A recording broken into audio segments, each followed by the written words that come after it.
screen share. Let's see. With the agenda. Right, you gotta pull this up, screen share. With the. Jeannie's multitasking in the refrigerator. Who is multitasking in the refrigerator? Down Seaman. Oh. Joan Did you is. see her? I see the refrigerator, right? Oh my God. Oh, please do not look at my kitchen. What the hell is going on? Okay, Okay. so here is. Come on, damn it. Pardon my French. Yeah. That wasn't French, just saying. Okay, there we go. Welcome, everyone. So glad to see all your smiling faces. Are you working on smiling or is it natural? Anyway, here we go. How about if we start with who's going to introduce themselves first? We're going to do some introductions. Yeah. All right, we could start with Theron, you start. Here, I'll go stop the screen share then. Okay, so people. Thanks. I'm Theron Makeley. I'm with DSMOG Denver. We focus on improving air quality and educating students and nurses and medical professionals about air pollution. Oh, and excuse me, but since I'm taking notes, are you the same person who was here last time, Theron Mackley? Yes, Okay, thank you. okay. I haven't changed. Well, A lot of people wish I would. I don't remember the picture, that's all. Very good. Okay, who's next going Let's see. across the top? 3171. Who's 3171? That's Chuck Norris. Okay, I'm a retired geologist, hydrogeologist. I'm a technical consultant to the CAG for Superfund geology and hydrogeology issues, and a member of their advisory committee. good. Welcome. Who is 7413? Oh, this is me. This is Adrian. I'm a longtime resident of Global for 20 years. I'm retired. I'm a retired biochemist. And thank you so much. Okay, That's Adrian Pike, and then Yeah. Rachel. Hey y'all, I'm Rachel Layman, a professor of sociology and women's studies at CCD. I also serve on this committee as the Healthy Communities Chair, so just trying to connect us to the broader community and also bringing folks in to connect here as well. Just really trying to make sure that we have community advisory group. So that's it. good. Joan, Joan. Hi. I am, I'm just a researcher. No, I'm an advisor to the CAG, and I provide interesting research. very good. Janine. Janine, can you unmute yourself?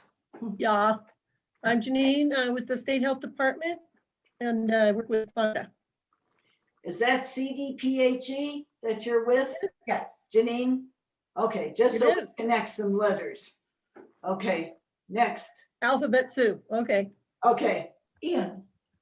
Ian, Oh, well, am I going to be introduced or you want me to introduce myself, Fran? Well, we're just doing introductions. before Just we- Okay, sure. Ian Thomas Chafoya. I think I know most of the people here. Janine, I'm curious what department of CDPHE you work in. But I grew up in this region. My mother lives in Coalstow.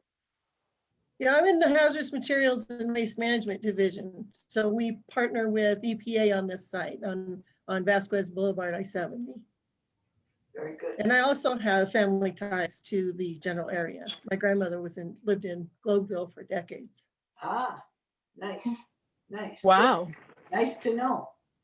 All right, Christine. Christine O'Connor, and I'm on the CAG, and I am the note taker. And you're also representative from Inc. Yes, yes, Okay. and I know, and I have been around a while. Explain ink. I'm sorry. Sounds like coffee.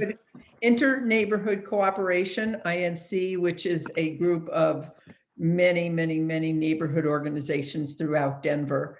And about a year or two ago, I became the representative from the community advisory group to the INC, although I don't have time to report on it every meeting. Okay, next 2265, who are you? Hi, this is Angela Garcia. I am a Global resident for 50 years. I am also a retired Colorado Department of Public Health employee. I worked in the disease control and environmental epidemiology, mainly in the STI HIV section. And I am also a member of Global First. Thank you. Wait, can you say that again, where you worked? I worked at the Colorado Department of Public Health and Environment in disease control. Thank you. In the STI HIV program.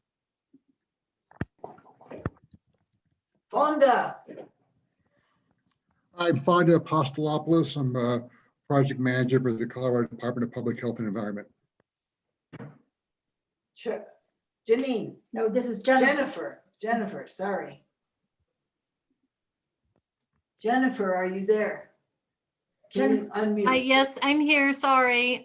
This is Jennifer Chergo. I'm with the Office of Communications and Public Involvement with the Environmental Protection Agency, the EPA. And I work with Jesse on this site. Okay, Mr. Aviles. Aviles.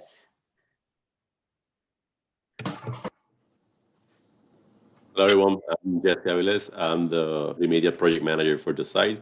I work for the Environmental Protection Agency. Welcome. Welcome, everyone.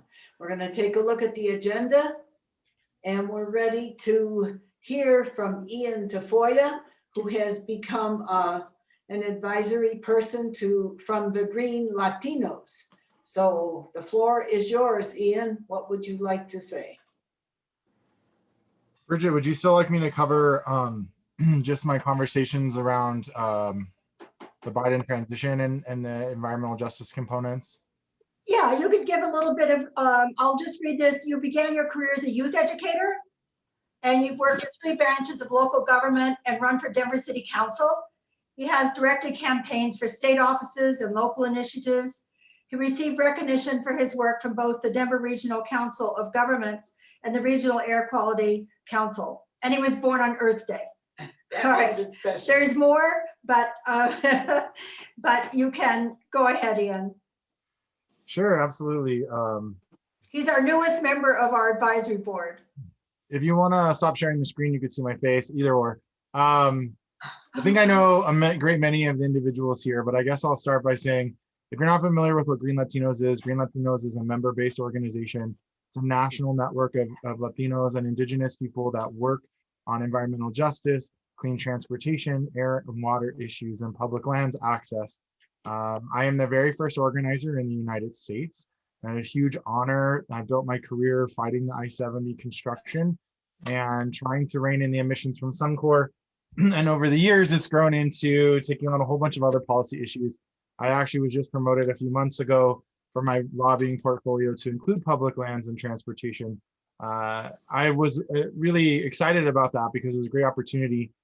Green Latinos is also a national co-chair of the Clean Water for All Coalition, which is a coalition of more than 100 water-based organizations that work on water equity and access and quality. And I've been promoted into being that chair. So I am part of a coalition, Clean Water for All Coalition, in the leadership, leading us into this transition with the Biden administration, hopefully turning the page on the last 4 years, which have been very terrible in so many ways for the Latino community in particular, from the COVID concerns, of course, the wall construction, ICE facilities and detention, and even issues with farm workers, all of which kind of falls under what Green Latinos works on nationally. I had the opportunity this last Friday to meet with the Biden transition team for both the EPA, the Department of Interior, the CEQ office, which is the office inside the presidential office that makes decisions about NEPA, is where ultimately we ended up losing under Obama's administration when he signed off on I-70 as an example. And we met with the Department of Energy and Department of Justice. One big exciting thing that we did hear is that Biden is fully committed in his first 100 days to do everything in his executive authority to halt any kind of rollback that is administratively possible. We also know the new Congress is intent on doing some of those same things, although we're not quite sure what's going to happen in Georgia. Without Georgia, we just don't know what kind of legislation that we're going to be able to move through. I should also note that today, and Bridget, I saw you on that call, which was awesome. We hosted a meeting with Rial Grijalva, who is the chairman of the Natural Resource Committee. He is the sponsor of the Environmental Justice for All bill. If you're not familiar with the Environmental Justice for All bill, I didn't come prepared with all the talking points for it, but I can go through a couple of them. One is cumulative and comprehensive impacts. Another is grants and for environmental justice communities to be able to hire experts to work on their behalf. Another is removing the ability, the inability, excuse me, for you or I to sue businesses for the pollution impacts they're impacting on us. The way the system exists now, we have to work through our own government to do that. And we've seen in this community in particular, decades and decades of turning a blind eye to the pollution and the pollution sources here. And there's some other really cool things in there about public lands access. Another piece in there about cosmetics and products for BIPOC and particularly Black women that are marketed with toxic chemicals in them. And so that was part of the feedback that came out to them. There's also a Clean Water for All Act, which would really advance clean water standards. But what I can tell you is that community activists and organizations are fully committed to fighting to improve the Clean Water Act, to improve the Clean Air Act, and to stop these rollbacks, and hopefully fight for the kind of resources that we desperately need for a Green New Deal. Wearing my Green New Deal shirt here, Green Latinos is a firm supporter of the Green New Deal.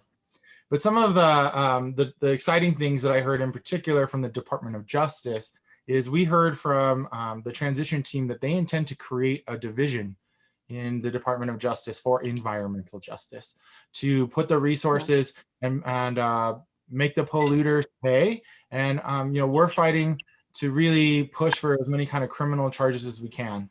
If we continue to have a system where it's pay to play and large corporations continue to extract their dollars while taking tax rebates, we're never going to get ahead in this argument, and we're always going to be playing catch up. And it's our communities that are the ones being poisoned while they continue to pay.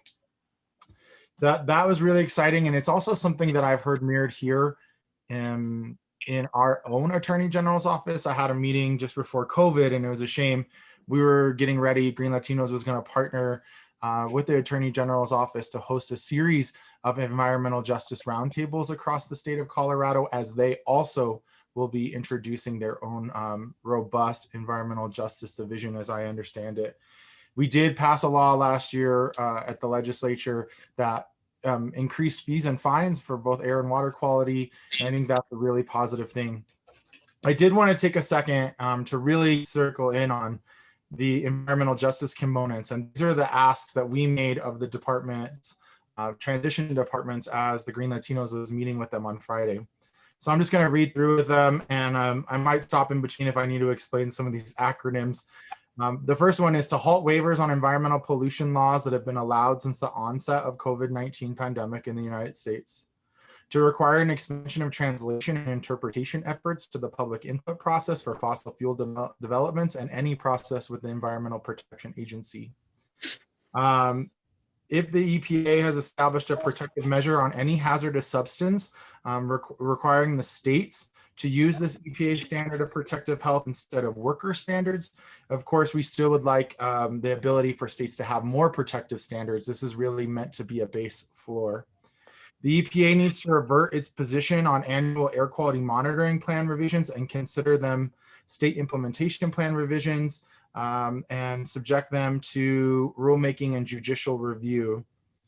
Air monitoring, pass and fully fund the Public Health Air Quality Act of 2020 which is really intent on improving the data that we gather and ensuring that communities have the tools to communicate effectively to air standards. This would also allow for public input in the placement of monitors and to assure monitors are protective of the human health and a fence line community, and that the communities and advocates have access to the data. You know, this is something that we fought for at length with the I-70 project. This is something that we continue to fight for with Suncor. We want to have meaningful input on wherever the air monitors go. We also want federal agencies to consider the cumulative impacts or pollution levels and permitting decisions under environmental laws, such as the Clean Air and Clean Water Acts. And we want to require federal agencies to develop, implement, and report activities in a manner that does not have a discriminatory impact on environmental justice communities. I just have a couple here more for you. No more further fossil fuel extraction through enhanced oil recovery methods. We use the word enhanced oil recovery methods because we see a game that the industry plays, whether it be fracking or using some sort of heated steam to change the viscosity. So we really want to say any fossil fuel extraction that is some sort of new technology that is meant to eke out more from the ground, but leave a legacy of pollution and toxicity is what we're working against. We also would love to see a law that would require any carbon that would be captured in one state could only be captured and stored in that state. There is a concern that we may capture in pipelines and pump these into communities that have been experiencing the greatest levels of pollution already. You know, when it comes to climate justice and we talk about cap and trade, or we talk about making this just transition, if we create a system that is merely made on market levels, what that's going to do is legally justify how much excess pollution is actually going into these communities, where our own intent from our legislators has been to work diligently to remove as many barriers and to expedite the improvement of the air quality in a community. There's one on here about Superfund and hazardous waste site cleanups. And they want to prohibit the use of private funds in the process of Superfund cleanups. They want the states and the governments to be the ones that are responsible for them. And we support that all Superfund identified sites follow full circle of regulations to assure appropriate protection of human health. We'd also like to reestablish the Superfund cleanup of thousands of legacy toxic sites and polluter pay policies and legislation. Ooh, my mouth full. I'm having a mouthful. I see two more here. We want to support the update to the Toxic Substance Control Act, which is a dysfunctional 40-year-old chemical safety law that has failed to stop toxic chemicals from regularly being used in household products. And once they're in household products, they enter our wastewater stream. And once they're in the wastewater stream, we know that it's one water stream. And if we don't have the will nor the resources or the technology to clean the water, then they're going to continue to take this idea of dilution. Well, I'm a plant scientist and a plant medicine doctor, and not doctor, excuse me, a healer, and I can make a lot of medicines, and I can tell you, as homeopathic will show you, that very small amounts of chemicals can have drastic effects on you. We learned this with Dr. Lamphere with small amounts of lead. And so I think that conversation is really big. And then really just the last one is that we really do want to enact the Environmental Justice for All Act. We want to codify the National Environmental Justice Advisory Council in order to strengthen Title VI and other civil rights laws. So I know that I just dumped out a lot here. What I'm going to do, Bridget, is copy these or get them to Christine, I'd say, so you can have them in the notes. It was a really robust conversation with these people. It was the leaders from Green Latinos and probably 30 members from their transition team. So we're really hoping that we have a chance to influence this process. And we have high hopes with many appointees, including Deb Holland, who would become the first Indigenous person to ever lead the Department of Interior. And we think that centering people who have been impacted for the longest amount of time, we're going to result in removal of red tape and advancing policies as fast as possible. Ian, of course I didn't get all that, and I can't get all that, but the specific thing I heard related to CAG regarding prohibiting the use of private funds in Superfund cleanups, like I assume you mean through voluntary cleanups instead of CERCLA run cleanups, am I right? Yes. Is that one of the specific requests that the Green Latinos made in the meeting with the transition team or the Justice Department, or who? Well, all of those members were in the meeting at the same time. So whether Department of Interior, EPA, Energy, all of them were in that meeting. But yes, Green Latinos made that request. And we spent about a month working through our own policy working groups with members across the country to make these decisions. Can you answer a question? I don't understand the whole concept behind having government pay for cleanup versus private parties. I understand the concept behind that, because if you've got a polluter that's has polluted the environment and they go to court and they have to clean up the environment, why do you say the government should clean up, not the polluter? I understand that. Well, we do believe that the polluter should have to pay, but we believe the government should be oversighting over the cleanup process. They already do that. Yeah, I know you already do that. I'm not an expert on CERCLA, but I do have people in my team who are experts in CERCLA, and I'd be glad to pass your information on to them if you'd like. I'm just curious as to what the concept is and stuff. Plus, also, as far as Janine or Christine was talking about voluntary cleanup, those don't qualify under Superfund sites. So anyway, it's just some. Oh, wait, no, this is important. Let me just go back to that. So they don't qualify, so they're not run by CERCLA, therefore there's no public process. And I'm wondering if that is part of it. Yes. Part of the reason. And I guess once you have a voluntary cleanup process, it takes, you may be involved, Fonda, but I can't go sit in on it. Right. No, but the files are under the Freedom of Information Act. Anybody can review a file. Anybody can make comments. Well, I have to be quite clear with you. That seems really terse from a government official, to be honest. Like, we continually run into barriers of trying to access information. It costs time and resource and education. That does not make it accessible to the community just because you can file a FOIA request. Well, maybe Ian, you could clarify for me and for Fonda and Janine and the EPA, because I would like to hear more about that, but I know we need the other people involved in that request. Thank you. Sure. Anyone else have any other questions? All right, and I think we need to make it clear that we had Ian. Yeah, hi, this is Adrian. I'm sorry, I did have a question or two. They're very simple. The first, you'd mentioned that you'd met with the Biden administration.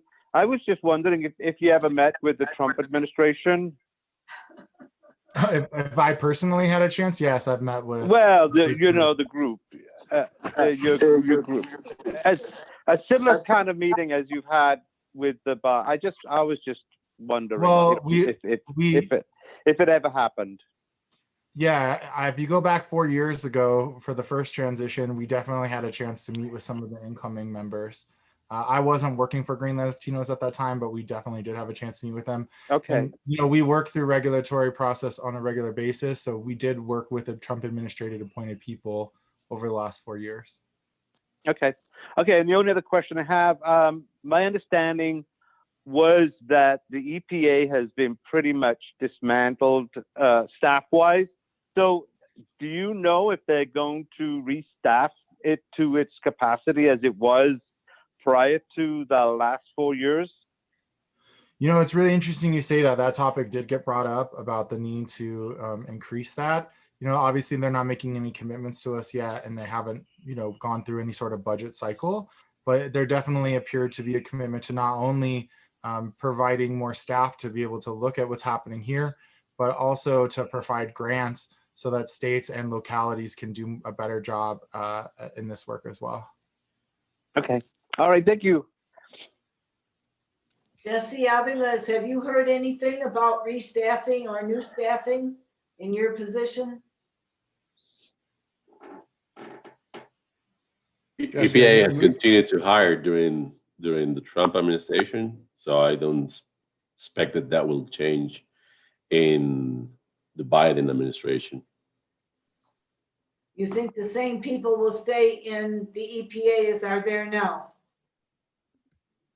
No, you asked me if EPA has hired, and I said that yes, EPA has continued to hire people. Oh, so they won't be doing anything differently in the Biden administration? I have no idea about that. You're not a fortune teller. You Yeah, can't exactly. tell the future. Don't we all wish we could tell the future? Right. I guess I just had one last thing. And after I had a conversation with Bridget today, I was going to volunteer some of my time, my work time, to try to help bring some of the other CAGs together so that you all can be having conversations and getting to know each other, because we are stronger together and we have more lessons to learn in our individual fights by working together. Yes, because many of the CAGs have any number of Hispanic people that are part of those CAGs, or they deal with areas that have many Hispanic people living in them, and indigenous people too. So I think that's a good idea. Let's do this coalition. We'll get it together. Anyone else have anything else you want to ask of Ian before we move on to the next topic in the agenda? Just welcome. Yes, we're happy to More have time with me, Christine. More time with me. Christine and I are co-chairs with INC. Ian, I want to know, I'm really excited about criminal time for people instead of fines. Like, there should be criminal time. Like, just because your toxins will kill people slowly over time, you're still a murderer, right? And I definitely am interested in these, like, seeing how this develops as far as like, what are we going to put, what's the price that, or what's the time limit, or what's the crime that we can like actually charge people with in these cases? Because that's really more important, because the money means nothing to them. They have endless amounts of money. They need to actually have consequences that will hurt before they follow the rules, in my estimation. So No, I mean, I'm excited. criminal negligence is definitely something we want. It's also something that at the state level we're jockeying for when it comes to our greenhouse gas rules. If you're knowingly continuing to pollute and violate your permits while you're setting us and the globe off track, we do believe that there should be criminal penalties for that. I mean, it is a high threshold, of course, and it would require a lot of resources from any sort of attorney general or justice office, but it's a great step in the right direction. Thank you. Anyone else? Okay, thank you. Just a little story about criminal fines. The environmental statutes already have criminal fines in them, and EPA has used them in the past to bring people into compliance. So that already exists, it's already there. I don't know what the fines are, but I've known in my time in Puerto Rico at least 2 different persons that had to pay fines and were in jail for it. It happens on a regular basis. Just the difference is you have to prove they did it purposely as opposed to accidents, and that's what's so difficult. And that's what Ian was kind of alluding to. Yes. Well, it would be great if we got a report sometime on which places have been held accountable for criminal activity. If the EPA could give us that kind of a report. Is that possible, Jesse?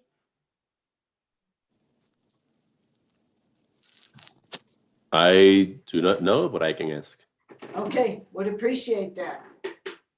And so you want a list of places?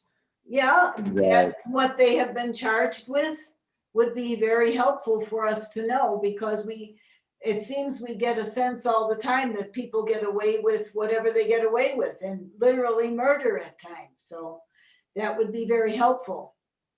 Would appreciate it. So, okay. Maybe I'm hearing wrong. You're saying cases, not places. Okay, list of cases. Well, I think she was saying places, but I think she means the same thing. It doesn't have to be an exhaustive list. No. Just highlighting perhaps a few cases where people have gotten civil penalties or criminal penalties for polluting. Yes. Yeah, just a few cases. You don't go crazy. No, no. Okay, I think we do need to move on. And I just want to have a special time for Betty Cram.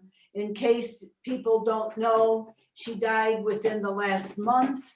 She was 98 years old, and to her final days, she still cared about Globeville, Elyria, and Swansea.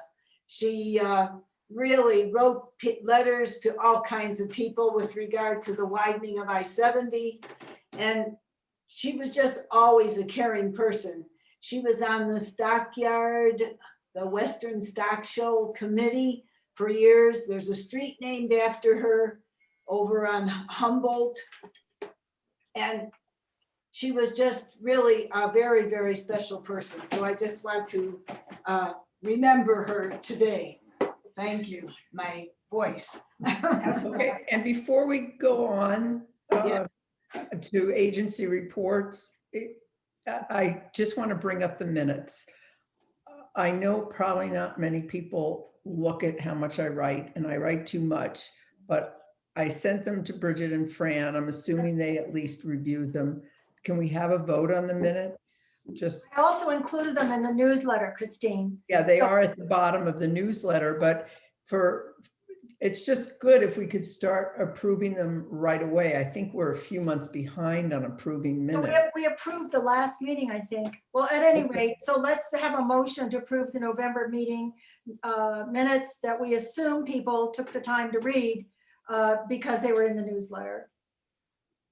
So do I hear a motion to approve the minutes? So moved. I second it. Okay, Wait, who moved it? Who moved I it? did, Fran. Thank you. And I second it, Thank Bridget. you. And so we take a vote. Are there any, do I hear any nays? Any abstentions? Any abstentions? Any approvals? Yes. Okay, Yes. so the meetings are approved, the minutes are approved, so, Thank yeah. So shall we go on with Betty Yes, Cram? we'll go, well, yes. Drew Dutcher, as you see, did write a little bit about Betty. He used to pick her up and take her to various meetings once she stopped driving. She drove up until the age of 92, I think, or 93. And she would always pick up Maxine Ichikawa, and the two of them were always at all of our community meetings. So just a great person, a very caring person. She lived in the neighborhood for some 60 years. So she saw lots and lots of changes. So just to remember her and know she was a special person from, she lived in Swansea. She said Swansea. I always want to say Swansea. But anyway, she always was caring. She wrote letters to the governor, to the mayor, all kinds of people. She was interviewed in the news and just really a caring person. So we honor her right now. Thank you. Thank you, Fran. I'm sorry for interrupting. I thought you had finished. I'm Oh, sorry. that's okay. That's okay. We're good. Agency updates. Can we hear from the EPA people? You have some reports to give us on what's happening with the EPA. I guess we have two people here from the EPA, right? Yes. Okay. Can we hear from Janine or Jesse? Who Yeah, wants? to go? I sent you the draft scope about 2 weeks ago. That contains, it's a summary of the sampling that's been done in the area in OU2 for, since the RI in 2009. It's a comprehensive look of all of the data put in one place with data gaps, the things that we don't know that we need to investigate and a path forward for it. I think I gave you until January 14th, I think it is, about a month and a half, to look it over. Let me know what you think about it. You asked me also about the CIP, and I told you that, I'll send you the final one. Jennifer Shergood talked to me a little bit, and so I'm going to send you the draft. And once I got it, got one version now. And once I have that one, it needs one additional look over from my managers. I'll send you that draft so you can also look it over. I give you about the same thing, just about 30 days to go over it. And those are the two things that we have. Can you translate CIP, please? Community, yeah. Community involvement plan. And Okay. what's the date on that? The year? The year, it's draft. There's no year to it yet. So was the last one 2016, 2018? The last one was 216, I think. Yes, it was. Yeah, I think it was 2015, 16, something like that. Yeah. That would be the last one that had been finalized, right? Yes, exactly. That's the last. Yeah, So this is a draft updating that one. exactly. It's updating the 2016 or it's updating 2019? There was a 20. Updating the 2016. The one that Jesse's talking about has not been dated because it's not final. Okay, It's just been in the works since Okay. 2019. okay. Right. Janine, is there anything you want to? Oh, do we have questions? Oh, question for Jesse? Well, Any Jennifer works for EPA. Yes. Right. So are there any questions for Jesse or for Jennifer? This is Chuck. I've got a question. Jesse, did you say that the draft scope technical memorandum for outlining the work for the remedial investigation you did send out? I sent it to Fran so she can distribute. Oh, okay. So Right. would you send it again to the CAG email because we have a lot of email and I. Yeah, that's why I'm sending it to Fran. She's the one that knows who is and who isn't, so she can distribute. Okay. So It's also a very big document, and I Okay. sent it to her through a system that she can download and press it. Chuck, I also included an Access database. The Access database to be used with, Scribe is the name of the database that we use, or actually the front end to the database that I sent. So you'll need to download Scribe, install it, and tell it to use the database that I sent as the data source. Okay. All right. Fran, if you could make sure I get copied on whatever Jesse sent you. Okay. Yeah, I would like. Chuck, I sent it out. But anyway, we'll do it again. We'll check. We will check and make sure that All you right. get it. Okay. Thank you. I have a question. Thank you. for Jesse. Yes. I have a question for Jesse. Joan? Yes. Jesse, I sent you an email. Thank you for responding to the email I sent. I'm interested in the 2019 third five-year review and the list of homes that are in that 2019 report. And I don't see a coordination between EPA and CDPHE as to how that process works between the two agencies. I just pulled up a 2016 report that stated that there was going to be, what is that report called? Anyway, it was for institutional control, 2016 finalized. And I'm not seeing that kind of coordination between what CDPHE says are, what the update is for those homes that are in that third five-year review, all those addresses, and how CDPHE is working with EPA to look at that list and give the CAG an update as far as where EPA is at and CDPH is at on notification and resolution for those outstanding homes that didn't comply with or that should be a part of the institutional controls. Okay, the site, when the site was completed, there were about 55 homes that had institutional controls in them, had a notice put in their properties. And 10 of those were properties that did not give access to EPA to clean up remediation that we already, to clean up contamination that we already knew was in their houses. The other 45 were people that did not give access to EPA to sample and know if there was anything. After the institutional controls were put in place, their opportunity for those property owners to have any work done by us went away. We tried several times to get access to those houses, and we didn't get access. We didn't get access to them. That's why we put the institutional control.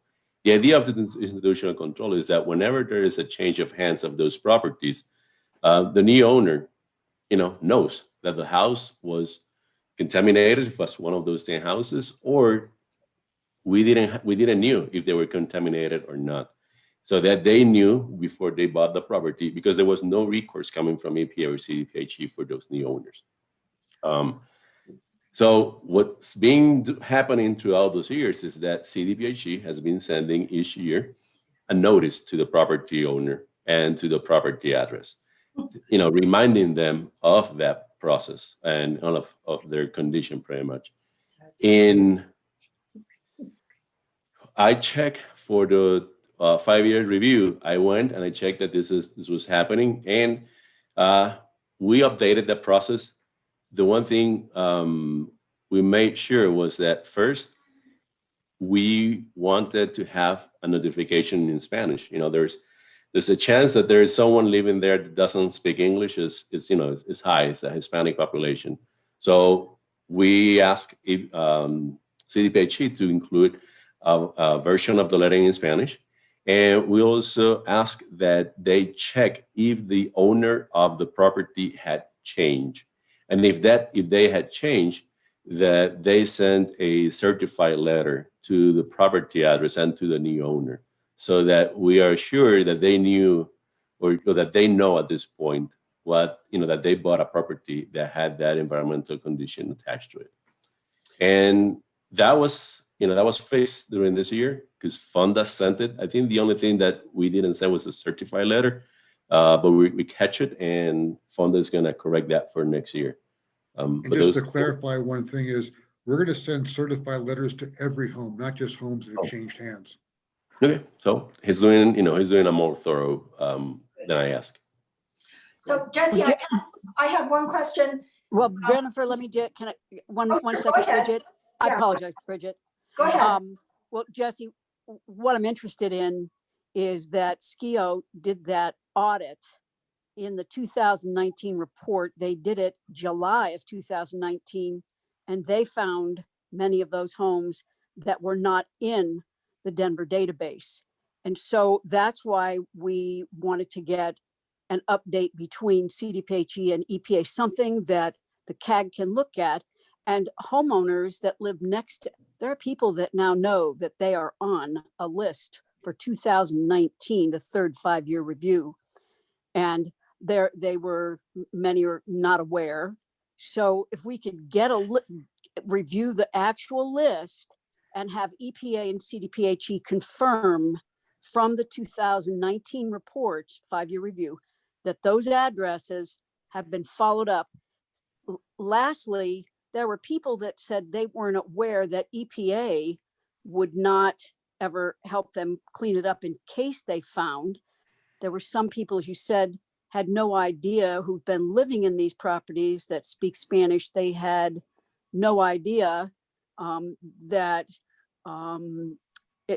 they're claiming they hadn't even received that notification. And so anyway, but the biggest piece is that the audit that was done July 2019, we have not, and it says that you will, as EPA, give us a report on those particular houses and what the status is at this time, because the list, the SKIO auditors said they were not in the database. What I just told you was the resolution to that finding. Okay. And I sent the memo that I prepared saying all I just said to the CAG about. Well, we'd like to see the month and a half, individual houses, right? Individual houses. Take the list that's in there and tell us, I don't want to have to go back to Denver and have them say, which is what the report says, that they are not in the database or that they have been cleaned up. So if we could see, that's not what we did. That's not what we did to correct it. What we did to correct it. I'm asking as a CAG and an advisor to just get a list of what we saw in 2019 and what CDPHE and EPA has done for each of those homeowners that are in that public list. I just told you that Fonda sent a letter to each of those addresses telling them, like he does every year. And this year, what he did is that he added the Spanish translation. Right, but the auditors said that they were not reported into the Denver database. They are in the Denver database. They are. Okay. Hey, Joan, I sent I sent the database of all the properties to the CAG at least 3 months ago. If you want No, me to, I that can was send not it again. September. Well, that wasn't the September 2019 list. It's the Did you same look at list. The list Oh, hasn't it is? changed. The only thing that's changed is some of those homes have actually been cleaned up because the property owner found out, they were notified, and either A, they were cleaned up, or B, they sampled and found out that they were clean. I've If you got could notes read- on that Excel spreadsheet that says that. Right. So there were some people that said they hadn't. Well, anyway, at least Jesse and you have said that you have coordinated, that Jesse has seen the list that you've prepared, Fonda, and that it does agree with the 2019 list of all those properties, and that you're pretty satisfied. So that's why I said it'd be, if you could send that list again to the CAG, somehow people didn't see that list clearly, and it would be great to see it again. It's just, all it is a database. It's not, it's a database that says properties that have not been sampled and properties that have been sampled that are above action levels. And then I write on there. And so nothing has changed in the list. The only thing is we update it as far as if some homes have been cleaned, and Right. stuff like that. And you're Yeah. saying it's on your Excel program, the update that CDPHE has provided, and EPA is in agreement with you. That's correct. That's on a spreadsheet is what you're trying for there. You are We good, use a- Janine. That's what I'm looking for, is the information on the spreadsheet. So That's if what you anybody, got. That's what you just got this year. well, if you could Updated. send it again, please provide that again. Thank you. So Jesse, I have one question. I'm sure you can clear it up. In a 2019 report, it said that there was an issue at the county clerk and recorder. They found that people who were buying properties were not being notified because the EPA had, in good faith, I'm sure, gone to the county clerk and recorder and filed the notices, but that they were filed under the owner's name and not under the addresses. And so, and EPA, I believe, gave themselves until September 30th, 2021 to rectify that situation. Could you give us an update on what's happening with that? That all of what I just said was the correction to that issue. So you've gone to the clerk and recorder and refiled those addresses under No. addresses? No, the correction was that we'll be sending a certified letter. There was not a problem. I was the one that did the search. When I went there, I noticed that there were 2 properties that had changed hands, and no one has called Fonda or me to ask, what happened. The rest of them seem to be working. And so for that's why we went with the certified letter. So the new owners or whoever is there gets reminded annually. Okay, so but the issue is, Jesse, the issue is, for the sake of time, the issue is that when something is filed with the clerk and recorder, a title company, before a person buys a house in Colorado, they get a preliminary title report. And if the notice is filed correctly, it would come up on the preliminary title report so that a person would have an opportunity before they bought the property to decide if they wanted to buy it, knowing that it was either tested or untested or whatever. They would have the opportunity. And that is not happening, or we have been told that that's not happening. So, well, whoever told you is telling you wrong. I told you that I was the one that made that search. right. And for the most part, it was happening right. There were only 2 instances. And one of them actually came after the fact to check the property and clean it up, in which that happened. So it seems that it's working. Do you understand what I'm saying about the preliminary title report? I understand what you're saying. That what I'm saying is that for all of those that we check, it seemed that it's happening because we've been getting the request for sampling, getting the reports of people that have sampled or even cleaned up their property. So what does it mean when you say it's happening? I'm concerned that people before they buy the property are notified through their preliminary title report. And the audit said that because they were not filed correctly under, or not filed under the address, the preliminary title report was not containing that information, so that the people would not have the opportunity to decide if they wanted to buy the property or not, knowing the condition. In other words, after the fact, could be sort of a surprise. And we were hoping that people would be notified before they bought it. And that it seemed like that's the institutional controls were set up that way. Yeah, the owner has an obligation to tell the buyer about No, it. they do not. That is, They do not. they do not have to say in their papers that they, no, they don't have an environmental condition? No, in Colorado. no, you know, in real estate, I'm a real estate broker. You would think that people would disclose, but oftentimes they do not disclose. And I'm finding that a lot of these properties, there's no federal requirement that they disclose, and there is no state requirement that specifically says you have to disclose if you're at a Superfund site. So what is happening is properties are changing hands, and sometimes the owners were not even notified. They didn't know when they bought the property they're buying in a Superfund site, just like the train museum. So, you know, it is not, it's something that there's a loophole that needs to be closed. I grant you that. But it's very important that the EPA with the institutional controls, that those things be set up so that people are notified before they buy the property with a preliminary title report. And, and that's what's happening. That's what's happening. In my search, what I found on only 2 properties in which it didn't happen. And So that's why we made this correction. you've taken care of that problem with the clerk and recorder. So that the title companies, when they go in to look, it comes up. No, you keep saying the clerk and recorder, and that's not what the things is fixed. The things is fixed within the yearly notifications.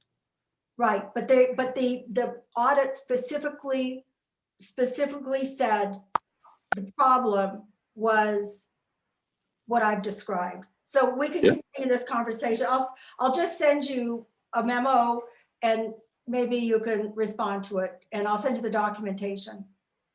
What we did to fix it, I sent to Fran about 1.5 months ago. So you can look at it. So if you're saying that you send the letter once a year, that's after the fact, after people have already bought the place. That is not the way they were set up to notify the people before they buy. So anyway, so I don't want to beat the dead horse. So thank you very much, Jesse, for your. I have a question. Yes. I have a question for Jesse before we move on. Yes. I think I understood that the draft scope was sent to CAG, and we have till January 14th of 2021 to look it over and give feedback. Am I correct? And what date will the final report of the technical memorandum on scoping be issued? You are correct. Yeah, you have until January 14. And after I get your comments, I'll look it over and I see what you have to tell me, and I'll make changes if there's need to make changes. So it really depends on what you send me. Okay, so it could be final. It could be final soon after, or it could be final sometime after. Are you waiting for anything else before it's finalized? No. Okay, thank you. Thank you very much. Is there anything from CDPHE that you would like to add? So we can. No, only thing is I sent the CAG a copy of the voluntary cleanup application, which is adjacent to Vasquez Boulevard OU3 OU. That's in the review process right now. Basically what it is that they're going to be removing any contamination on that property that's above action levels. Most of what it actually is metals is not a really big concern there. It's more of the polyaromatic hydrocarbons, which is the pHs, which is a kind of a common theme they use as fill in the area. So they've done a pretty extensive sampling plan. The groundwater does not have an issue, however, soils do. And they've identified areas, and now they're also going to be, as part of their plan, is they're going to identify more of trying to contain those areas to find clean borders so that they can optimize the amount of soil that's going to be removed. And then once that happens, they're going to backfill, clean fill, and start their process of building what they're going to build, which is a combination of commercial and residential buildings there. Is that the Fox development south of I-70? Yes. Anything on north of I-70 in the OU3? Nothing's going on there. Last I heard, Jesse was still trying to, and correct me, Jesse, you're still trying to get a contractor on board to help you with the, to be able to put a, what's the word for, not a record of decision, but Contractor to get the work done. Yep, Yeah. still the same place, trying to get a contractor. So Right. trying to get the money to get a contractor. Okay, getting. and what's that contractor going to be scoped for? Feasibility study, and feasibility study is the most of the work that they will be doing. They'll also help set up the proposed plan and note taking for the proposed plan, and Let's take it to the proposed plan, exactly. Yeah.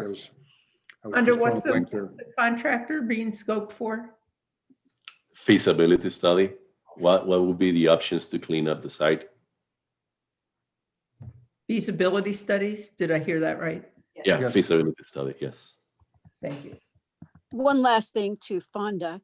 Fonda, with that voluntary cleanup south of I-70, are there any commercial or industrial areas that the industry will have to be sampling? And what levels will they have to comply with in that delisted area for commercial industrial? Yeah, they have, the EPA has got regional screening levels, which are nationwide cleanup levels, and they're gonna, in this case here, they're gonna clean up to residential levels. We don't mean Superfund levels, we mean Colorado's. Well, regional EPA's screening levels are not just Superfund. It's Superfund is more than just Superfund site. That's also what they use for other cleanup levels. So, for example, you've got 400 parts per million for lead. That's the That's what the criteria they use also in anybody else. So anybody who is building doing a residential property, whatever, they'd use the same numbers. Doesn't matter if it's Cherry Creek or if it's Globeville. It's going to be the same numbers. Now, having said that, is EPA has got what's called MCLs for the groundwater contamination. State of Colorado has also a thing called Reg 41, which are more stringent levels. And you're allowed, Right. so the state has to follow at least the federal guidelines. However, if the state wants to, they can actually go more strict. And That's that what I has was to going go to ask. through- That has to go through a process to do that, though. Because the arsenic level is different than most of the Superfund sites and their level that is acceptable. Right. Yeah, and if you could just tell everyone, what is that arsenic level? Yeah, the arsenic for- level, give example, like right now, the regional screen level for arsenic is 0.67 parts per million. Thank If you, we Chuck. use that number in Colorado, the whole state of Colorado would be a Superfund site. So And- we know that the regional level for Colorado is approximately 11 to 15 parts per million. So we are using that number as a cleanup criteria. For commercial and industrial in that site. Thank you, Commercial and Fonda. residential. And resident, that is outstanding. Thank Mm-hmm. you. That is beautiful. I have Okay. one more question for Fonda. Last month, I wrote in the minutes that you were making progress on the cadmium plume in OU3, trying to identify private wells, the depth of the cadmium. That's actually Jesse's domain, not mine. But, okay, but you reported on it and I didn't hear anything about that. I just heard you were talking about polyaromatic. I talked about how back in the day, this goes back to the 90s. They had done a survey to try to find people who had wells and to sample them. And everyone we met the survey to either said the well was not being used or had been abandoned. So, and that was a lot back in the 90s as part of the Globeville agreement. So The Suncor Globe cleanup. those are no longer a concern on OU3. I just want to, Yeah, no, because 99.99% of the people in OU in Denver are on municipal water. So no one's using groundwater as a drinking source. Darren, did you have a question? Okay. All right, anyone else? Is there anyone here from Denver, PHE? Anyone here from Denver, DDPHE? Okay, let's move on in the agenda. Hold on, Joan. Okay, we're moving into anything else. So Frank suggested that we do a brief synopsis or overview of what the CAG is and what the CAG does. So the CAG basically has two functions: to advise the pardon? The CAG has two functions: to advise the EPA and other agencies regarding work in the site as it progresses, and two, to inform and educate the community about developments at the site and bring their opinions and feedback to the EPA. What are the boundaries of the 4.5 square mile site? And we've provided the map, and you can see, those of you who are on the telephone, you just have to use your imagination. I guess Colorado Boulevard, roughly up to 52nd Avenue, over to the river, and then over to Martin Luther King Boulevard. And there are many squiggles, ins and outs, and you can see the site of the Fox development as well. What is an operable unit? The EPA designated 3 areas of concern for management purposes. OU1, approximately 4,500 residents. The concern was soil contaminated with lead and arsenic, and it was delisted in 2019. OU2, area where the Omaha and Grant smelter was located and includes the Globeville Landing outfall and the Denver Coliseum. We don't really have a list yet of the contamination in that site. OU3, the site of the former Argo smelter, cadmium plume of unspecified dimensions and extent. So it's the site of the smelter and then the plume as it flows out from that site. So, Hey, Bridget, I want to notice something. People notice something also where it says Operable Unit 3 in the southern portion of I-70. The voluntary cleanup application that is come to the department is outside of both OU3 and OU2. So it never was part of the delisted OU1. So this has always been outside of the OU1 and OU3. So I want to make sure you understand that. Right, we understand that. I don't. So it's not part of OU3 at all. What's not part of OU3 or OU1. Now, the future development will encroach upon OU3, but for right now, everything they're doing is outside of OU3 and outside of what was once OU1. So then you're reporting on it because it's connected next to OU3? No, I'm reporting upon it because you guys asked me to. All right, that's good. I don't recall. Okay. Well, that is a really good, Fonda just really hit on a really important piece. If he could explain it again, that the property south of I-70 that is voluntary cleanup, why was it not considered part of OU1 or OU2, actually OU2? It's because it always was commercial. Or OU3. It's because it was always OU, that portion there has always been a commercial property and never was residential. And OU3 is basically the leftover portion of what was part of the Omaha grant. Okay, so it's because it is commercial industrial and it was never identified as part of the OU1, 2, or 3 because we only look at OU1, 2, and 3 for residential. OU1's only residential. Yes. Okay, so why would OU3 not identify that commercial area there, OU3? It never was part of the Omaha grant area for the site. In other words, when you look at a Superfund site, you base it upon the property boundaries of the site. Right. And that was outside of that. Now, the reason why they kind of have it a little indent there is because there's a building there that was, if you recall, it was Denver Post building. So the Denver Post building is built partially on top of that area. So that's why it's got that. If you got to put my glass on to see it, as you can tell, there's a building there and that's underneath. So if and when that property, that building is developed, if they ever demolish it, they're going to have to look underneath there to see what's going on. And but my understanding is they're going to rehabilitate that building as part of their development plan, which is going to be a second phase of their either second or third phase of that development. It's a large area. Yes. Does the V cup just go under the Denver Post plant? Sorry? Is the V cup only under the, I can't see that map and I don't have a Yeah. Fox Island map. Is the Come on, I V got cup, better glasses than you. What's wrong? You can't get better glasses? Come on. I'm pretty blind, but it's only under the post. No, it's actually south of that. It goes down about approximately about halfway through that building is where they're going to develop what they're going to develop first. Do we have the a south. map? Or could you send a map of that V cup? Then That's part of that V cup application I sent you. That's a Okay. huge file.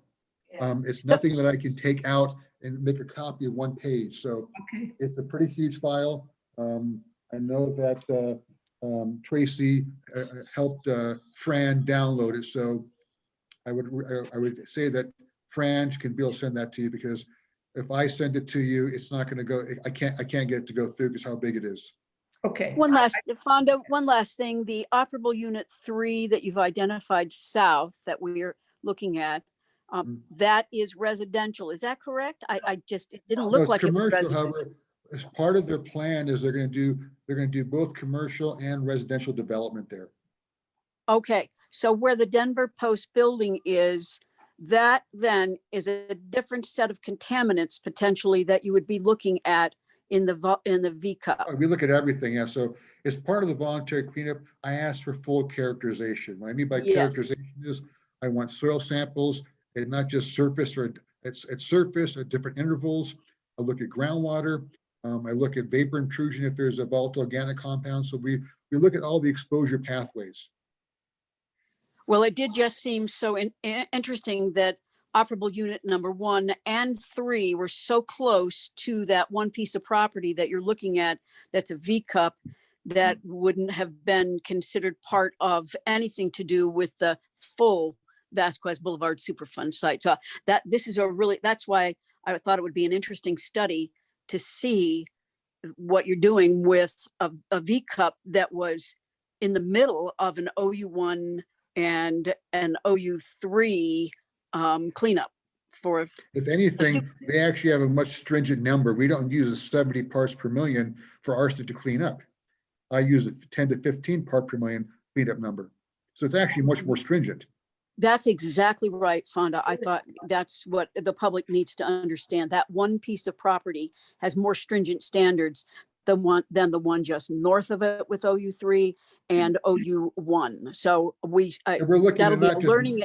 That's going to be a learning experience for the community. And not only that, but we're looking at more than just metals. We're looking at organics. We're looking at anything else based upon what the history of that property is or was.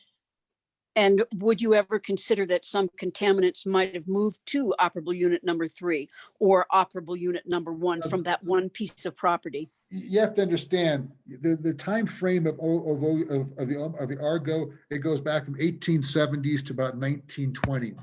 Since that time, what's happened is I-70 has been developed, and so a lot of that soil there has either been scraped off and or capped, and that's why we're finding the PAH soil. That was a very common fill they used back in the day when they wanted to bring in fill, and mostly it's coal-based fill, which is very common.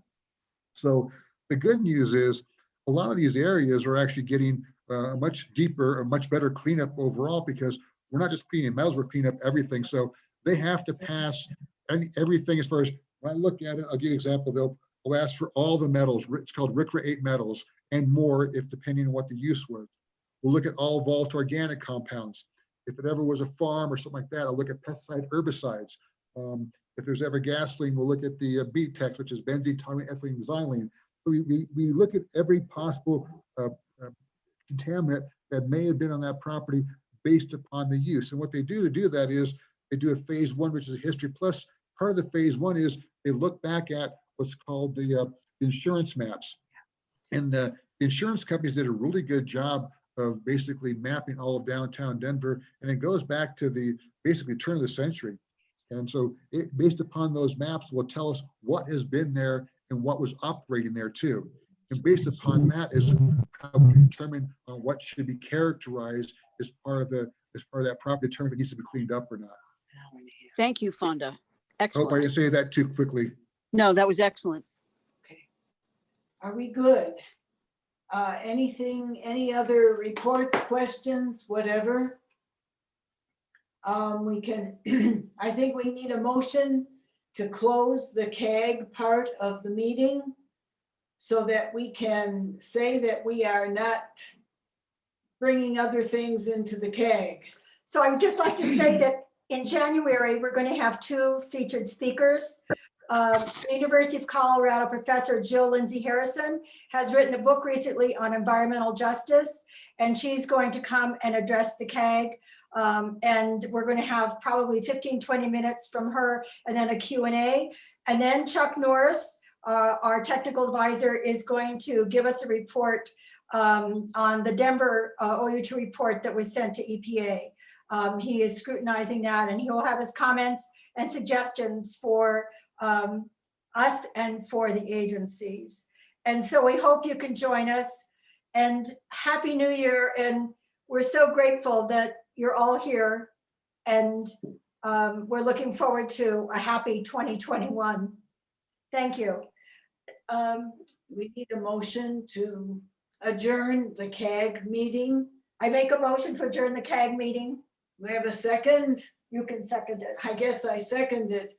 All in favor of closing the CAG section of this gathering, signify by raising your hands. Woo! Yay! Yay! All opposed? Aye. Aye. Okay. All opposed? All right. Any abstentions? Let's move on to the community agenda. So, yes, community agenda.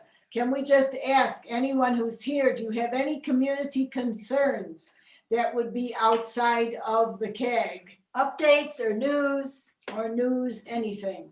Anyone? Who is that? 2265. No, 7413. Angela. Angela, yes. Yeah, no, I don't have anything. I'm just curious to hear more about like who owns what I said on whatever meeting we had on a Sunday,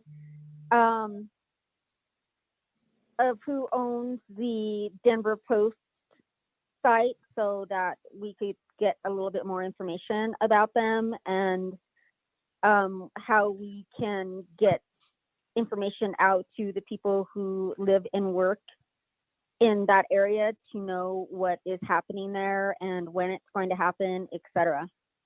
Thank you. Does anyone know who owns the Yes. Denver Post site? Yes, we have that information, Angela, and I will send it to you. Okay. Anyone else have any questions, concerns, updates? I just received an update regarding Title V Suncor hearing and permit review. It's a little confusing why Suncor has 2 separate permits for their facility. They should have consolidated those permits. So I think it's plant 1 and 2, and then they have plant 3. So it'll be interesting, but that is coming up for public comment, and I'll just have to supply the dates later. Yeah, Suncor. Thank you. All right. Anyone else who has any concerns? Yeah, this is Adrian. I just have a question. This similar one to Angela, whether they have anyone knows what's happening to the Salvation Army side at 47th and Broadway. I think that's 47th, 48th and Broadway. It's around that region there. Does anybody know what's going on with that? Used to be the Salvation Army. Yes, I know where you're talking about. I don't know anything. Does anyone know? My understanding is that I can't remember what his last name is, but his first name is Ari, and apparently he's bought other buildings in GES, and he has that building there now. He's not quite sure what he wants to do with it or who he wants to sell it to and have it used for, but currently his offices are in there. And again, he is a business owner / developer. If you have an address, I can look it up in the public record. It's on the west side of Broadway, so it would be an odd number. You could probably make up any odd number, and that is in the 4700. 47th, 4,700. Yeah, it'd be the 47, 46, It's a whole 47. block. It's a whole- Broadway, It's a big block. It is. It's a big block. Yeah. Yeah, it's a huge, huge complex. So we'll check it out. We can find out and let people know. Okay. and Angela, to send her the Yeah. Superfund box. Okay. Anything else that we need to deal with? Because we have to raise a glass to celebrate the holidays. Anyone have their glass with them, a glass of wine? Or glass of Or glass water. of water or anything. Let's do cheers. Cheers. To the year passing and to the year coming. Cheers for happy holidays, be they, let me think, Christmas, Hanukkah, or Kwanzaa. Cheers to all. Cheers Coffee, to all. yay. Right. Yes, thank you. Thank you all for a good meeting. Cheers. The next meeting, The next meeting is on January, December 29th. It's No, January. we're having a meeting with CDPHE on the 29th, and I will send that link out to everybody. Just a general discussion about,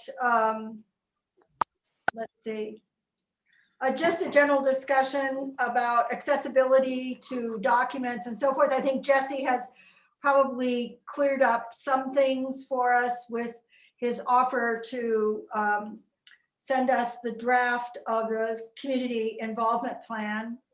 I was looking for, let's see. And when is that projected to be, the draft? He said that in the next few weeks, Okay. hopefully. Wow. So the next CAG meeting is January 19th at 5:30, and I will send a link around. If anyone has anything that they would like to contribute to the newsletter, I would be so happy if other people could make contributions. It's sort of fun to do it, but I think it would be really nice to have other input and to have other points of view, not points of view necessarily, because we're pretty much all on the same track, but just a different take, a different style, a different whatever. It would be nice. So Adrian, Rachel, if you have something to contribute, please. Angela, yes. Yadira and Mary. And in February, we're having the Endocrine Society, which is very proactive. They have been having meetings with the transition team. Endocrine disruptors are heavy metals, lead, thousands of chemicals that get into your body and wreak havoc. And EPA has not for decades, I guess, or for the last, not just Trump, but before him, have sort of sidestepped the issue of regulation.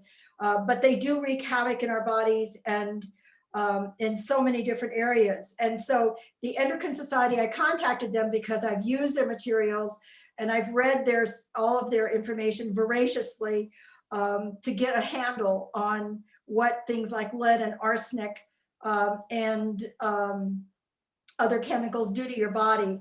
And I contacted, and their public PR person, said that they have been meeting with the transition team, and they said that they have high hopes that there's going to be advances made. Anyway, they're coming in February to address the CAG, to explain in simple terms about endocrine disruptors and what they do to your body and how you can try to avoid them. A lot of people will say, oh, they're all your personal choices, your personal habits, but the toxins that surround your life, if you live in a toxic area, there's no escaping them. So it should be very interesting and informative, and we hope that a lot of agency people as well might be interested in joining in to that conversation and into what they have to say and to making contact with them.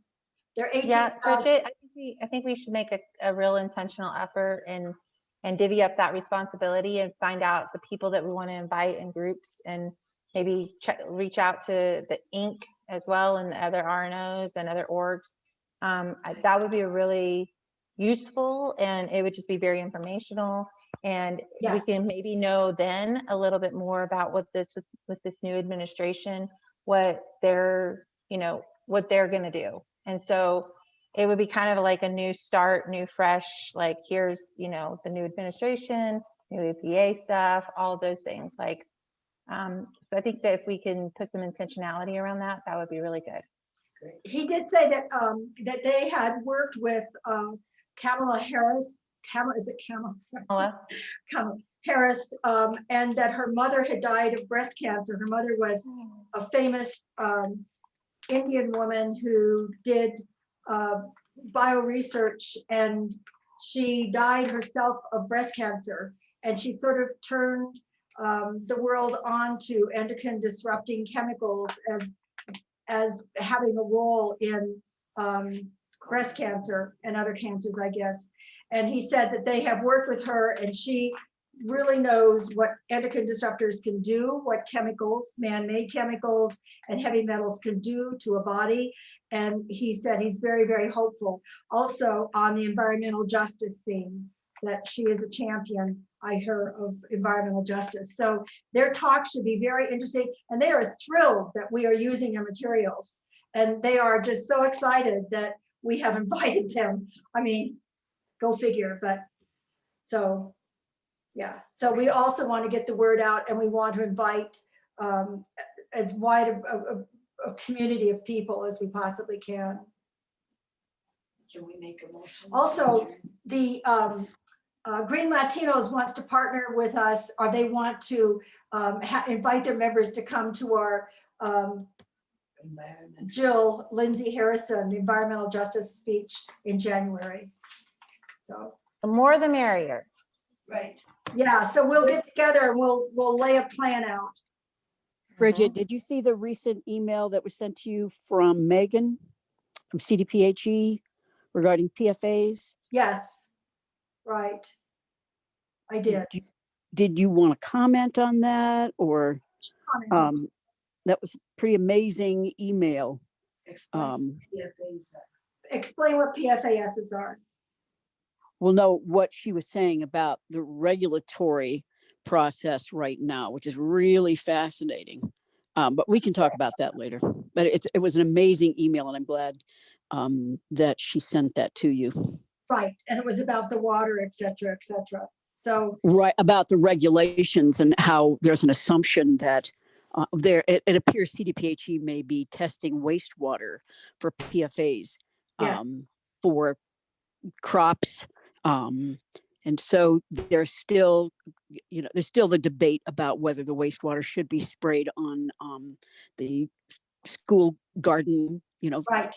And that they haven't given them permission to do that yet, which is really good.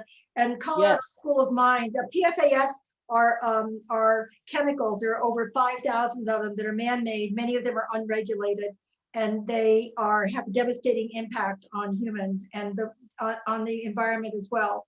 And Colorado School of Mines has just made an important contribution to the discussion.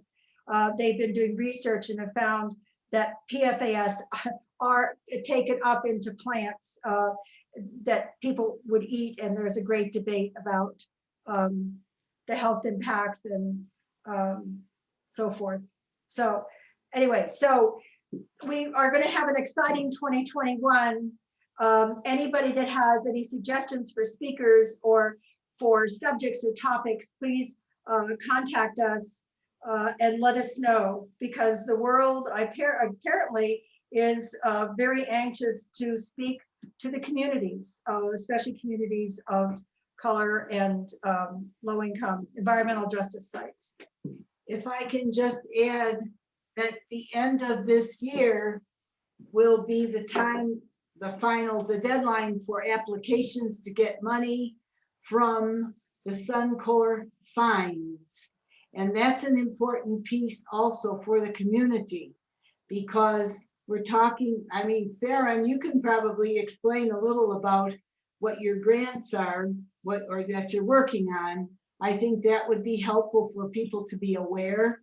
And we are also looking to to find people who want to put solar on their homes to cut their utility bills in half. That's another application that will be going in for Globeville, Elyria, and Swansea. All right, Theron, do you want to talk about that, please? Sure. This is a part of the Suncor supplemental environmental protection projects. So these are as a result of the Suncor fine. I think it was 2 years ago, maybe just settled last year. They were fined around $9 million. 2.6 of that $9 million is being made available for grants for community projects. And there's a lot of groups that are applying for those projects. A couple projects I know about, and we just found out about this one today, was Grid Alternatives is looking to do a residential solar project and put solar on residential homes. We don't know all the details, but Grid Alternatives typically hires local community members to help install those projects and do most of the labor. So it brings dollars into the neighborhood and also gives the homeowner, or a lot of times they'll do multi-family housing units, and the people who live there benefit from the free power afterwards. I'm working on a grant with my DSMOG Denver group. We're teaming with several other groups, and we're proposing to clean up the schools, to convert the schools' mowing equipment, the lawn equipment, all the blowers and trimmers and push mowers to electric, and have the grant pay for those electric mowers. And then also set up indoor air quality monitoring to make sure the schools are equipped to measure any changes in their air quality so they can take appropriate actions. So those are two I know of. I've heard of some other groups that we're applying to, but I don't know of details to talk about those. I would feel bad, exposing those. Some people don't like to talk about the grants they're going after because they think it's competition for the same money. But I'm happy to talk to anybody else about mine and the ones we're applying for. All right, thanks, Theron. Anyone else? Any other community activities that are going on that we need to be aware of? I guess one more thing to say about those are going to be awarded March 31st next year. We have to have them in by December 31st, so it's going to happen pretty fast here. But after March 31st, it'd be great for this group to look at the groups who have won those dollars and see what their plans are, because the community members may be able to participate and help spread the word and get some type of benefits to the local community. The solar plan is to put solar on people's homes to cut their utility bills in half, and also to hire people from the community to become installers of solar. So be aware that we will be looking, or this group, if they get the grant, will be looking for people who want jobs to be trained to do solar installations. So that's another piece of the putting solar on people's homes. As I understand it, 80% of the GES area is privately owned. I mean, shouldn't say that. Homeowners, they are homeowners, not renters. Is that right? Does anybody know what the percentage is? I had heard 80%, so. It was, I've heard statistics in the past, and it's really surprisingly high. They go from generation to generation. Yes. Right. Exactly. I can tell you on my block alone, there are 1, 2, 3, 4, 5, 6, at least 12 homes that are owned, and the others are renting or are on the market to be sold. And Angela, if any way you can start to collect names, phone numbers, emails of people who are interested in being part of putting solar on their homes, we would like to start gathering those names and information right now, so we're ready to go if and when they get the grant. And then, okay. Yeah, Theron, you could also be talking about what you're doing with the money from the new bill that just passed to add taxes, but 50% of that money is going to come to lower income communities. Can you explain a little bit about what that's going to do? Sure, that was Proposition 2A for the city of Denver. That was a climate action proposal. And when another group that Ian and I were both in at the time that put that together, we made sure that 50% of any monies that come in are going to be spent on underserved communities, the ones that have typically been ignored, and making sure that the improvements don't just go to the more wealthy areas. So that's coming up. The money will start coming in January 1st. It probably won't be available to give out until closer to June timeframe because of the way the merchants have to collect the tax and then the city has to account for it. And they're on a little different accounting system. But there's an advisory council that's being formed right now, and I'll make sure that we send out an invite. Any of you can be on that advisory council to help weigh in on those. It's a 2-year term to be on the advisory council, and there's 6 different committees with different specializations. I know one of them is climate justice and environmental justice is one of the committees. And they have ones like energy and buildings, transportation, but you can apply for the committee that you want to be on as well. Angela and Adrian, you might want to know that Armando Payan is also working on some grants, and Ray G is planning to be on the committee that will choose the grants. I don't know if he'll be on it, but that's 2 people from the Globeville area that are involved. Anything? Yes, we're Yeah, aware of that. this is Adrian. I was going to say we were doing a grant for Global First.